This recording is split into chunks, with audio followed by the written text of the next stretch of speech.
Malonu, kad mūsų taip gausiai susirinko. Iš ties klausimai šiandien svarstomi yra aktualūs.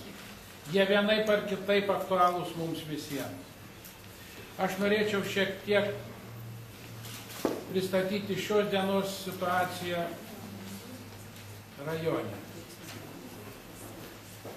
Jeigu mūsų biudžetas patikslinimų visų jau patikrintas 97 milijonai, tai šiai dienai mes renkam tik 62 su valstybės.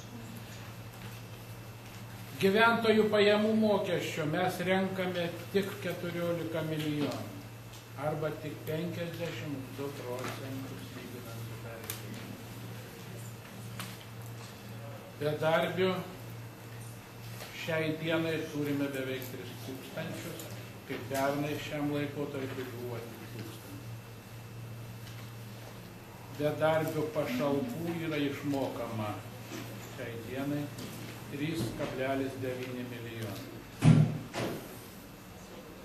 Socialinių išmokų kreipėsi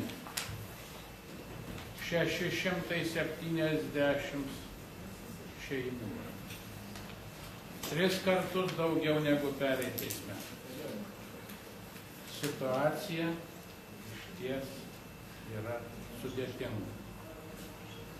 Ir labai buvo tas protingas japonų posakis, kad reikia, kad gyvenimas, kad gyvenimas nevirstų košmaru. Ir kad gyvenimas nevirstų košmaru, šiandien mes turėtume labai atsakingai vertinti tuos projektus, kurie šiandien yra teikiami.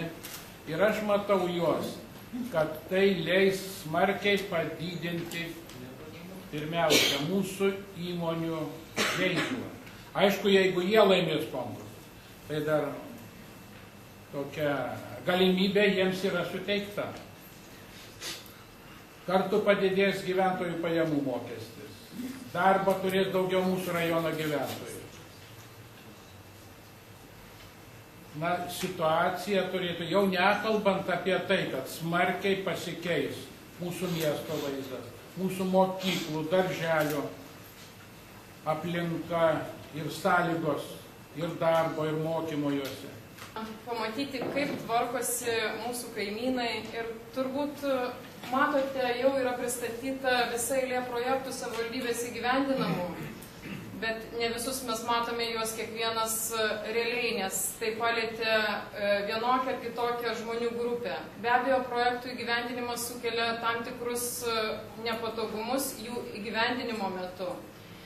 Tačiau labiausiai akis krinta aplinka, į kurią mes patenkame. Tai būtent turizmo projektai ir yra skirti mūsų aplinkos gražinimui, tai yra turistui atvykstančiam į mūsų rajoną ir matančiam aplinką, kurioje mes gyvename. Kaip šiandien minėjau, iš tikrųjų prasideda mūsų mieste transporto infrastruktūros modernizavimo pirmasis etapas, kuris palies būtent šią gatvę, kurią stovime dabar po liepomis, tai Vienuolyno gatvė, Maironio gatvė ir Kęstučio aikštė pagrindinė centre. Šio modernizavimo proceso metu rekonstrukcijos vyks, pagrindiniai darbai tai yra važiuojamosios dalies su pasluoksniais ir dangos keitimas, šaligatvių dangų keitimas, tam tikrų architektūrinių sprendinių, tai ir nišų suprojektavimas, apšvietimo, oro linijų nuėmimas ir želdinių atnaujimas kaip šitoj. Be abejo, labai svarbus dalykas tai yra lietaus nuvedimas, kur šiuo metu mieste trūksta, tai būtent bus įrengiamos lietaus kanalizacijos, na ir šiokie kitokie smulkesni darbeliai. Tai pirmas etapas prasideda, kaip minėjau, vakar pasirašyta rangos sutartis su konkurso nugalėtojų akcinė bendrovė Ukmergės keliais. Jis praktiškai jau prasidėjo, pasirašant sutartį. Jie jau ruošiasi gauti leidimą statybai, taip pat rengia visus kitus dokumentus. Ir pirmoji eiliai toks imliausias laiko atžvilgi, tai bus archeologiniai tyrimai, būtent Vienuolyno gatvėje atliekami, kadangi tai yra, matom senamiestį ir kultūros paveldo, galbūt kažkokių tai elementų rasim. Ir truks darbai pagal sutartį, turėtų pagal tos priemonės aprašą ir finansavimo visas sąlygas, darbai turėtų užtrukti 2 metus, 24 mėnesius, bet kalbant vakar su rangovais, jie žada per 1 metus gyventi šitą projektą, ko gero vėlų rudenį kitais metais turėsime sutvarkytą šitas 3 gatves. Turbūt aktualu apie antrą etapą. Antrasis etapas turėtų prasidėti kitais metais, tai yra 10-13 metų etapas. Tai liečia Anykščių, Daukanto ir Vaižganto gatves. Skiriama suma, paramos suma virš 7 milijonų, bet neaišku, kaip pavyks nupirkti už kiek darbus. Tai vėl tos pačios bėdos, taip pat labai imlios rekonstrukcijos darbam gatvės.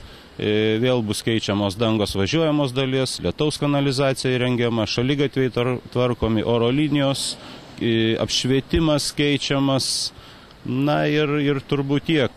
Įspūdžiai, kadangi retai tokie renginiai rengiami, tai pirmutinis įspūdis, kad reiktų jų daugiau.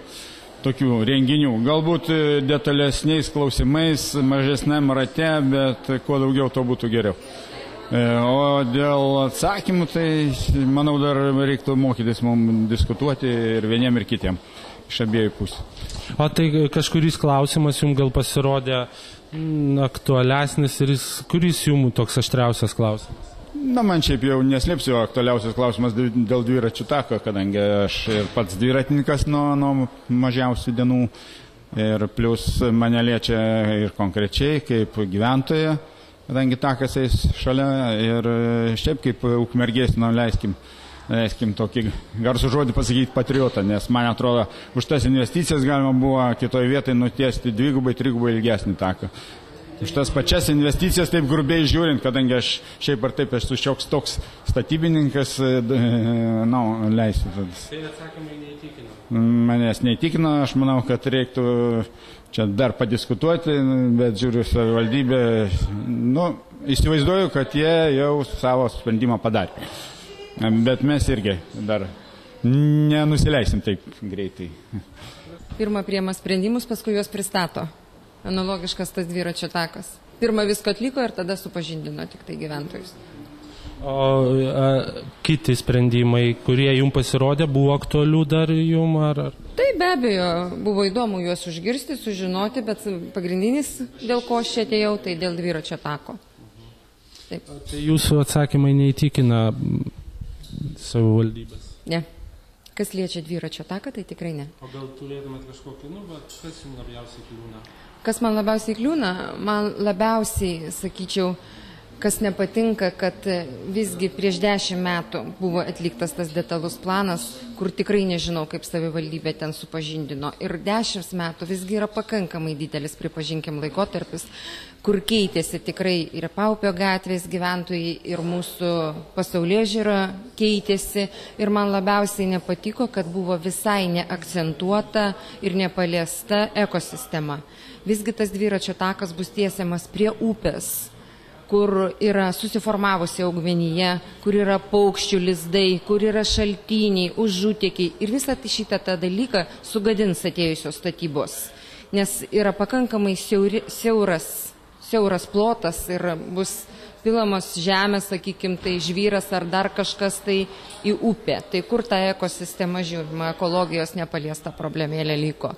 Žiūrima tik tai viešųjų interesų, privačiųjų ir man dabar labai gaila, kad kiek ir spaudoje iš savivaldybės ir čia buvo užakcentuota, kad tai yra kelių privačių asmenų gyvenančių Paupio gatvėje interesas. Taip, jie atstovauja Paupio gatvės žmonėms, todėl kad tai yra didžioji gatvės dalis yra pagyvenusieji žmonės, kurie neturi sveikatos ateiti į tokius susirinkimus ir netgi neturi sveikatos barti su savivaldybė dėl to, sakykime, dėl to.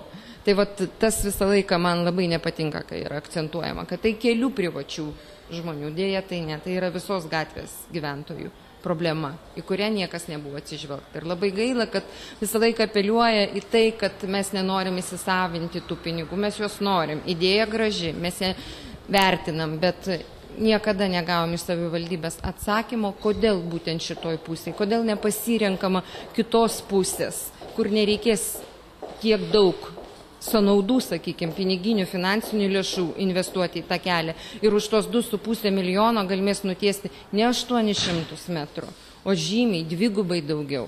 Ir man atrodo, savivaldybės atstovai tikrai niekada nevažinėja nei dviračiais, nei plaukioja baidariams.